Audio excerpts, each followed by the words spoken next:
everyone. Hi, the audience of the Blockchain Africa Conference. I'm Kristina Lucrezia Cornèr, Editor-in-Chief at Cointelegraph, and I'm happy to welcome my wonderful co-panelists with whom we'll be talking today about a very important topic for the whole crypto community, cryptocurrency institutional investment. So I'm happy to welcome here with me Kalin Metodiev, co-founder and managing partner at Nexo. Hi, Kalin. How are you doing today? Good morning. I'm doing very well. Thank you. And our wonderful speaker, Dimitrios Kavvathas, Chief Strategy Officer at Amber Group. Hi, Dimitrios. How do you do? I'm very well, thank you. How are you? Good morning, good evening, afternoon to everyone. Before we focus on the second half of this topic, that is increasing returns and improving diversification, I would like you who work in this space for so many years and see the dynamics of institutional investment into crypto projects and blockchain projects. How would you evaluate the current dynamics if we take, let's say, the last year? What has been happening and how, proportionally to what had been happening before, what can we see right now in the space in terms of institutional investment? Whoever would like to start? I can start off. The dynamics has been quite active during 2021. There's no doubt about it. The institutional interest in the space is increasing constantly on multiple fronts. Those that we typically see in the media, like institutions buying Bitcoin, for example. There are a few names at least that we saw in 2021, and it seemed that a lot of industry participants were following very keenly how quickly and by how much their balance sheet was growing in Bitcoin and Ethereum, for example, to also all the news that we daily verify and make sure that soon, or how soon we will have the ETFs, based on on cryptocurrencies. And again, there was, of course, the sub discussion related to, is it an ETF based on futures, is it on spot, and of course, how this is going to allow institutions to enter the space. Some of the things that we're not seeing, in the media, I would say for the most part, but I'm sure that we will touch on this subject today during the panelists at our institutions. What is the flow and interest that we're seeing? I can say that 2021 at Nexo, we have seen an exponential growth in institutional onboarding from small hedge funds and trading companies to very large liquidity provision institutions that express all sorts of needs to be satisfied in this space. And of course, they vouch for their continuously increasing interest of becoming more prominent participants in the space. Thank you, Kalin. I would also like to mention a particular interest in African space because we are talking at African conference. So if you can add something about this continent and institutional investments there, it would also be very interesting to hear. Well, at Nexo, we place a very special importance on the African continent for multiple reasons. Obviously, the number of potential users as a market is growing, I would say, on a daily basis. And we see that technology is being implemented and adopted on the continent extremely quickly for numerous reasons. Some of the existing infrastructure that we are used to in developed markets around the world, or have been used over the last 20 or 30 years, has practically not been available in Africa. Of course, this is a deficiency, but at the same time, it's a great opportunity because a lot of the shortcomings of this existing systems are going to be completely skipped. Why start with, let's say, checkbook writing, in Africa, if, everybody can just use mobile payments, blockchain, payments, obviously. So we like what we see there. At the same time, we at Nexo are very, very strong and we support financial inclusion. and providing means for the banking of the unbanked. We have a very, very large community on the continent, and it is our part of our mission and vision to continue providing our comprehensive set of financial services to all of our users on the continent.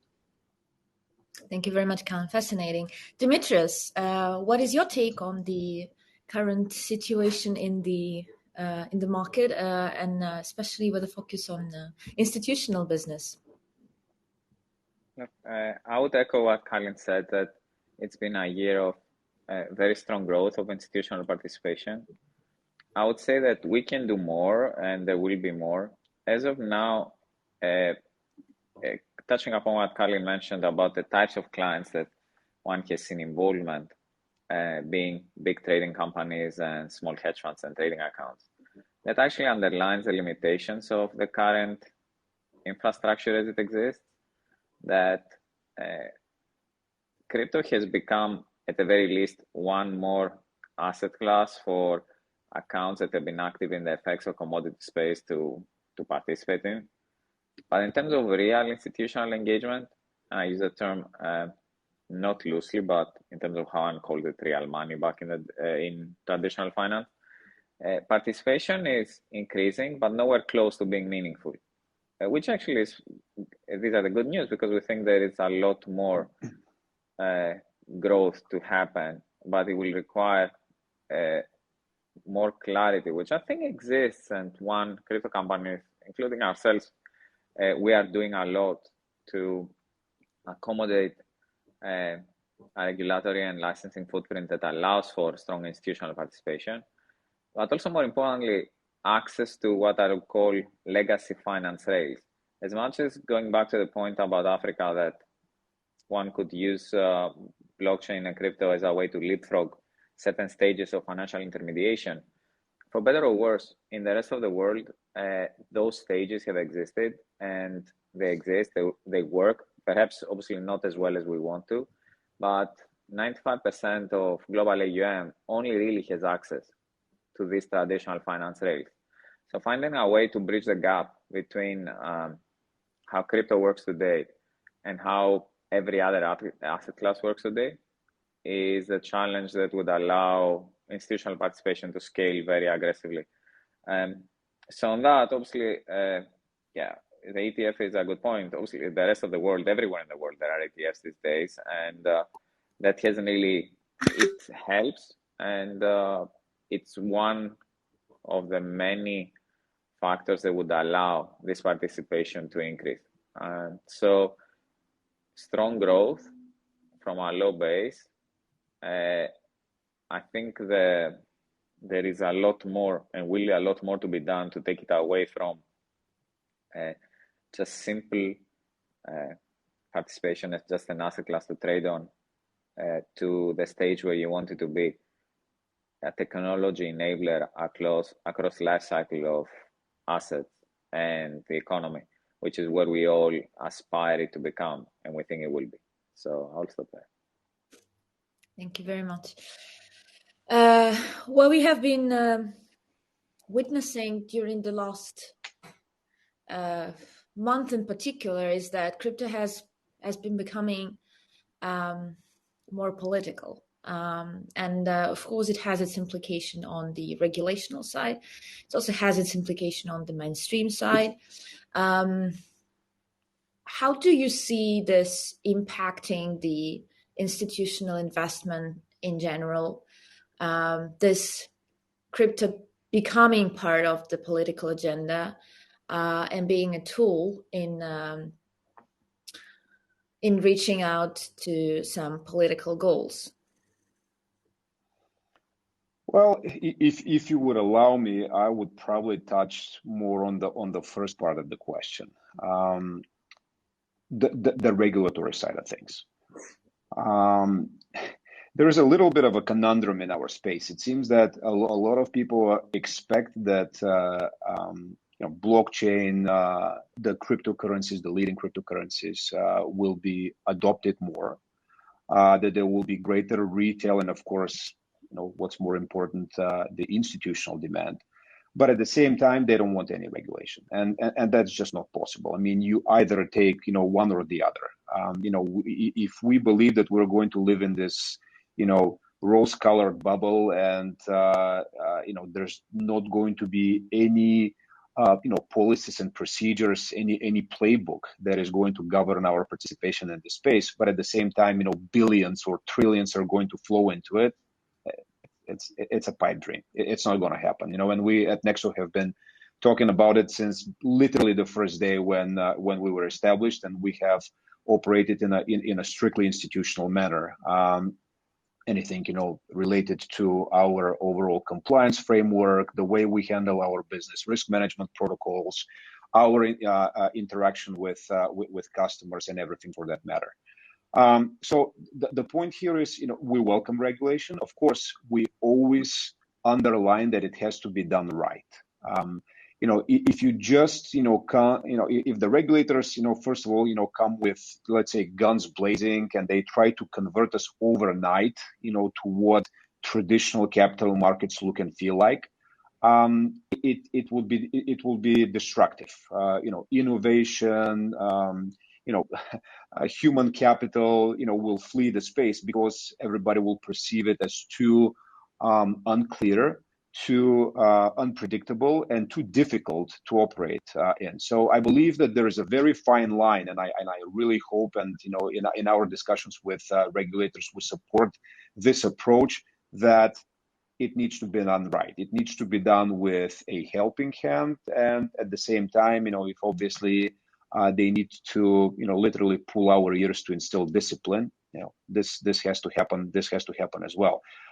I would stay away from a discussion on how this market, this industry, can be used as a political tool, because, to be honest with you, this is my personal opinion, that free market in general should not mix with politics. And whether it's the blockchain space, whether it's traditional capital markets, banking, financial services in general, whatever it is, they need to be provided on an arm's length basis, and there shouldn't be any hidden agenda behind these services. This is what is going to bring all customers around the world, knowing that the services are provided for their best benefit and not to serve anybody's agenda. Thank you for this strong position. Dimitrios, what is your take on the regulatory side, and on what Amber Group is doing also to move forward this agenda? I would say we can dispense with standard platitudes that would be, as very well Kalin did already, that obviously everyone welcomes regulation. Everyone claims they've done everything on a regulatory front to do well. At the same time, the crypto has become too big right now for it not to be eventually folded in the standard regulatory structures. And the component of crypto that can stay out of all that is getting smaller and smaller. So we see it in terms of how the recent events in geopolitics have prompted various calls and from politicians and authorities to actively cooperate to enforce sanctions, or to ensure that various policies are not undermined by how cryptocurrency exchanges or crypto platforms are operating. So one would inevitably operate as a part of the financial system. On the part about politics and markets, I think it's a very big theme, and as we said earlier, I would say, again, these are opinions rather than representing the firm as such. I think we all have our role to play to enforce standards, to respect dignity, and have a stake in how the world and society operate. And that doesn't mean that, and it's very hard to totally separate, and it's not healthy and it doesn't work, to separate events on our daily life to how we operate our businesses. And so, long story short, regulation is here. Regulation was always here. Crypto was too small to matter. At the moment it becomes a bit bigger or touches upon obvious points where there are legal constraints. The loss hand is quite long, and all the way from 2013 till today, one gets controlled at the time things get too extreme or too obvious. It will continue, and the dream of an alternative crypto world where it will operate in a paralegal or extra legal basis was never really relevant or desirable from my perspective, and it will not happen. So I think overall, obviously, I agree with Katie, and that's how we'll continue here. Common front. I like this. Okay, let's get back from this very deep and important discussion, and back to something that is seems to be on the surface, increasing returns. Well, everybody's talking about returns in the crypto space. What about returns for institutional investments? What exactly institutions are seeking in terms of returns? Do they approach crypto as a different asset from what they are used to invest in? And how is their approach different from the usual retail users? Well, Kristina, I'm very glad that you added this particular detail. Returns, but from the perspective of institutions, because institutions perceive returns and risk in a completely different manner than that of retail investors. Retail investors, for the most part, are emotional. They chase the big returns. If there's a couple or 3 percentage points greater perceived returns in a particular front, they will just jump into it without thinking very much. Exactly. Institutions are institutions in every space. It doesn't matter if it is the blockchain space, it is traditional markets. Dimitrios was obviously very eloquent about this, that institutional interest is based on how opportunities are perceived, but also what kind of existing infrastructure can support their flow into the space. If there isn't sufficient liquidity for them in a particular market, they will stay away from it. They can watch it carefully, like I believe very similarly to what is happening right now in our space. You have all the large investment banks being pushed by their clients to give them access to the cryptocurrency sector, but at the same time, obviously, many of these institutions are saying that it's just too small of a space for them to enter, operate in, and eventually exit on a reliable manner. Institutions, first of all, like to accept market risks. So everything that is non-market related, if it is too much of it, if there's obviously too much variance, then they just again, they stay away. They prefer to wait until the conditions are right for them to jump in with the extremely large volumes, as opposed to take baby steps into essentially something that is an uncommon environment for them. All these things happening, for example, hacks at specific platforms in the DeFi space. Let's say just last week, for example, there was news about another platform being hacked, another platform, for example, being rug pulled, and pump and dumps all over the place. This isn't something that institutional investors will accept. For them, it is much more important to enter a space where they can deploy billions of dollars and perceive something that is common as returns to institutions. I would say anywhere from let's say 7, 8 to 12% consistently and continuously year over year, as opposed to chasing, let's say, 70 or 80% returns. But at the same time with a standard deviation of let's say, I don't know, 60, 70, 80%. That's not what institutions do. In terms of exposure of the diversified portfolio, Dimitrios, based on your experience, what's the maximum percentage that institutions are ready to invest their assets into crypto?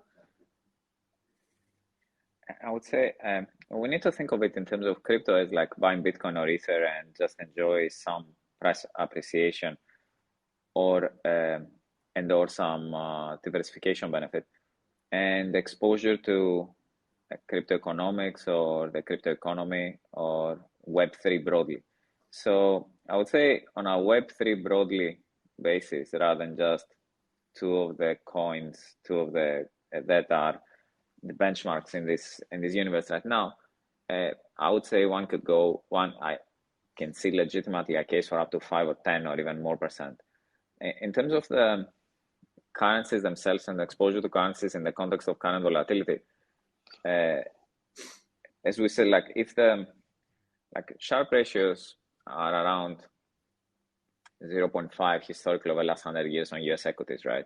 So, and these have been achieved over a long horizon by cryptocurrencies, but I don't think it's sustainable, and I don't think that's the way to look at it. And if one would look at it like that, it would never really achieve any status as an asset for institutional investors. So now what I would say is that there's been a lot of discussion in the last 2-3 weeks, and that's important to note without really having a view about politics, right? What happened the last 2-3 weeks, and there are a few events that are making the case for allocation in crypto at some level much more powerful. And again, I would make the case not at all from a judgmental standpoint, but from a factual standpoint, right? So I would say there are two events, right? And that obviously makes a case for crypto as part of asset allocation at a higher level, or at least approaching it from a different perspective than just calculating Black Litterman priors or Sharpe ratios or Sortinos or anything else. One is what happened in Canada and the practical confiscation of the payments to the truckers, right? And obviously in a much bigger scale, but that's important, much bigger scale, what happened with Russia's reserves, right?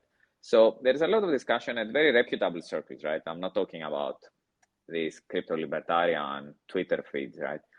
About how what happened is a radical departure from the post-1971 global monetary order, and that could imply in some cases increased Web3 investments in general, a much smaller for crypto as just coins to diversify, but an increasingly bigger one in terms of a radical paradigm shifting approach to fiat money versus harder assets in the context of events and catalysts the last few weeks and months. So I hope it makes sense. Thank you very much. Yeah, for sure. I would like to shift a little bit the discussion towards investment factors. My favorite topic, ESG, environmental, social governance. We all know that cryptocurrencies provide new opportunities and also new challenges in terms of related to ESG across this diverse ecosystem. And at some point, institutions will have to manage a complex ESG landscape in order to greenlight investments. What is being done and what can be done to accelerate responsible use of cryptocurrency, and how this ESG agenda applies to the current investment landscape, and how do you see the dynamics within the institutional interest into crypto in this non-financial factors? Well, Kristina, this is a very good question, and of course ESG should be very important to the whole industry. Of course, it is very important to us at Nexo, and we follow it with regular interest. And in institutions in general, I believe, are no different. As a matter of fact, everybody is well aware that there are certain institutions that are only mandated to invest in ESG verified type of opportunities, and if they're not, they it doesn't matter how much they like the opportunity, the potential returns versus the acceptable risk. Unfortunately, they cannot touch them. Of course, there cannot be a rational company, institution, even a team of professionals who should not care about the environment, with all the climate changes and of course the challenges that are ahead of humanity as a whole, making sure that we live responsible lives and we leave an environment for our children and the next generations to enjoy as much as we have had this opportunity during our lives. Institutions, I believe, in this particular sense, play an important role because the more vocal they are, the more committed they are to investing in ESG verified opportunities, the more service providers, companies as a whole, will be as as supportive of these initiatives as well. After all, if this is what your market requires, you have to deliver. But at the same time, I believe that those initiatives need to be done in a proper way. They shouldn't be done, by basically forbidding, let's say market participation. There have been a number of calls out there. Let's ban, let's say Bitcoin mining because it's very energy inefficient. And I am completely opposed to this. Of course, what we all have to do is invest more in technology, apply more of our innovation to find ways in which these networks can become more energy efficient. And of course, everybody here is aware that there are a number of opportunities out there that deliver the same type of solution on a much more energy efficient basis. So what I'm saying here is, let's leave it to the market to decide. I have always been, pro-market. Again, everything being resolved through market-based mechanics. So, again, if you have a number of solutions that are more energy friendly and responsible, there is no doubt, obviously that consumers, investors will direct their attention to those. And those that are not able to find ways to align with these newly acceptable standards, they will slowly wither away in terms of their importance and their presence in the industry. So, as I said, for me, let's stay positive on these developments. Let's keep our focus on that, but allow the market in the end, to make that decision, as opposed to just coming with sanctions from above and saying, somebody has decided that they will just cut this market off. And hopefully everybody else will align, because of this, forceful discipline imposed. Sending you a thumbs up, Kalin, and this wonderful platform. Dimitrios, what is your take on this? Markets that should push the agenda. Are we always talking about the same sustainability? Reformulating. Do sustainable investments in terms of, in financial terms, always mean sustainable investments in non-financial terms? So should we trust the market that much? Okay, there are plenty of academics, practitioners that have been grappling with those questions for hundreds of years. So it's hard to do justice in the next 1 minute. What I would say is that we at Amber, we take sustainability very seriously, and we are acting upon it as well. So there is no coincidence our consumer-facing app is called Whalefin. The role of whales in global sustainability maintenance is underestimated. We actually adopted a whale recently. We'll adopt up to 45 till the end of the year. More importantly, I want to tease also our work on the voluntary carbon credit front, which is a fascinating market, one where one can make a difference if one thinks of it very carefully and addresses shortcomings that are prevalent in the market up to now, where blockchain is very well placed to address. And speaking of being on an Africa conference, we even most recently have been buying voluntary credits generated by a rainforest in the Congo, the Mine Dombe. So we're very, very focused and actually acting on sustainability, and we'll present the opportunity to our users and everyone else actually, because as always, we're an infrastructure business. We just don't have our users. We can present our infrastructure to the end, to other companies.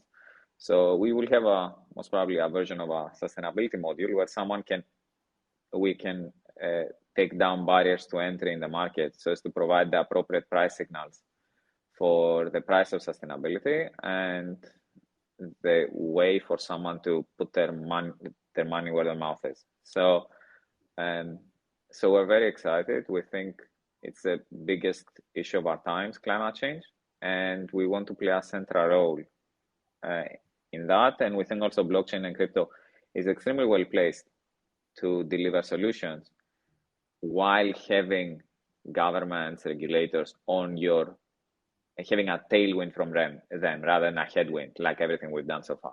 So very excited about the space.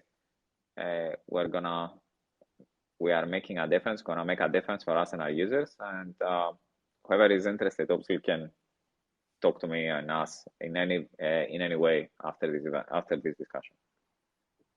Hey, maybe we can share our handles in the chat so people can reach out to us. I would like to move toward the questions from the audience. One question is about diversification within the African context. What does exactly means diversification related to Africa, and how would you achieve this? And I guess, well, if we talk about institutions, how institutions apply this diversification and should apply, and what can be done from the side of the industry in order to promote sustainable diversification?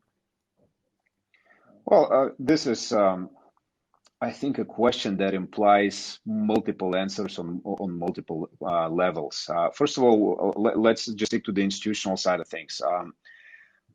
For institutions, obviously, this is an interesting market with a significant potential, and both Dimitrios and I agree that institutional investment, volume and flow into the space is not just yet as big as all of us would hope it would be one day.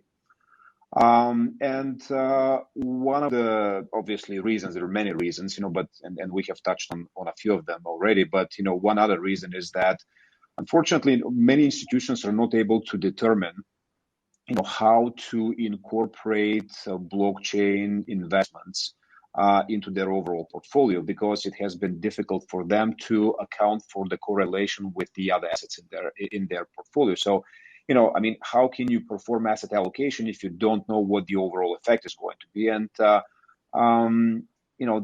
for the most part, many institutions claim, that let's say investments in Bitcoin and Ethereum, for example, don't have a positive or negative correlation with the rest of their portfolio. It just has no correlation.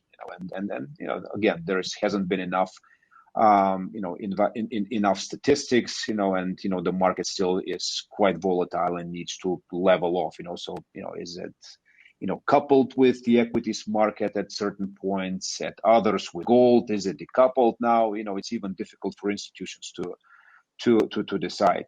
But I would like to maybe just for a second address how important of a diversification factor investments in cryptocurrencies present to the retail segment, and not just in Africa. Of course, for Africa it is quite important, as it is to many developing countries in Europe, for example, in Asia, in Latin America. If you're sitting comfortably in a developed market with free and transparent type of access, then you have multiple other opportunities. You can invest through asset management companies, mutual funds, on the stock exchange. But for a lot of the developing countries, and particularly also in Africa, there are very few opportunities. The local stock exchange, if it exists and presents sufficient liquidity and trading turnover, is not perceived as the most free and transparent market. And not just in Africa, again, it's in Asia, in Europe, in Latin America, in many countries. So basically, for the most part, consumers rely on, let's say, the relationship with their bank and savings products that the bank can offer, and then there's real estate. If again, you don't have access to, let's say, an attractive and prospective local capital markets. This is what blockchain changes. It doesn't matter if you're in a small developing country in Europe, in Asia, in Africa. You have simultaneous equal access to exchanges in the blockchain space, and to take an advantage of opportunities that are not presented to you locally. And that's very, very empowering. This is what we like very much for what our space offers. Thank you, Kalin. I expected some questions about DAO. Dimitrios, how about we answer that? About what level of interest is there by institutional investors in a DAO, utilizing a utility governance token, focus on supporting green, sustainable, and clean tech projects and companies? But you can focus on that question directly. I would also be interested in DAOs in general. Well, I'm not. I think, DAOs are a very interesting corporate form that has shown great promise. Specifically on sustainability, again, I'm teasing what we will be working on with exactly a version of supporting sustainable projects. But again, the devil is in the details, what we mean by sustainable projects that are advanced sustainability. So there is a methodology globally in terms of standardizing how to think of those topics, which actually lend themselves well to a trustless governance and DAO-focused involvement by whomever would want to be part of this. So I would say that I'm personally excited about how, let's call it broadly, tokenomics or cryptoeconomics or incentives associated with permissionless blockchains and decentralized consensus allow one to overcome obstacles to sustainability investing. As of right now, even it's very, exactly because the task force for scaling voluntary markets, right? The one that Mark Carney, ex-Bank of England governor, was chairing up to recently. It's only now that there is a framework being developed around this type of projects, like the one I described, let's say the one in the Congo, the Mindombe one. So traditional finance is not investing in these yet. So there is a gap, and DAOs and the crypto community can bridge it, and we are excited to be part of this. And anyone who would want to learn more, again, we can discuss more in detail soon.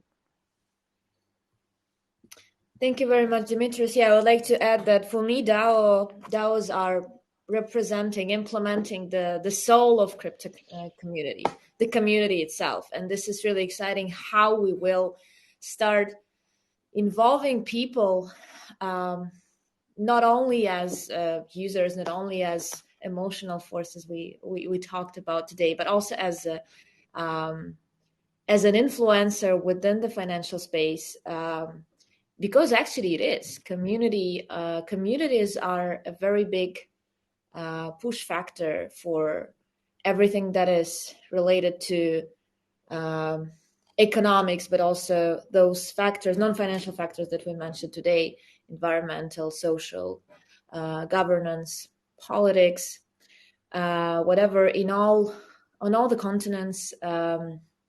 And I really look forward to exploring what will space bring us this year, and the communities. Thank you very much, Kalin, Dimitrios, everyone who has been with us for this 40 minutes. And thank you very much for the organizing Blockchain Africa conference. A pleasure to talk to you today. Thank you. Thanks for having us. Thank you. Thanks for having us.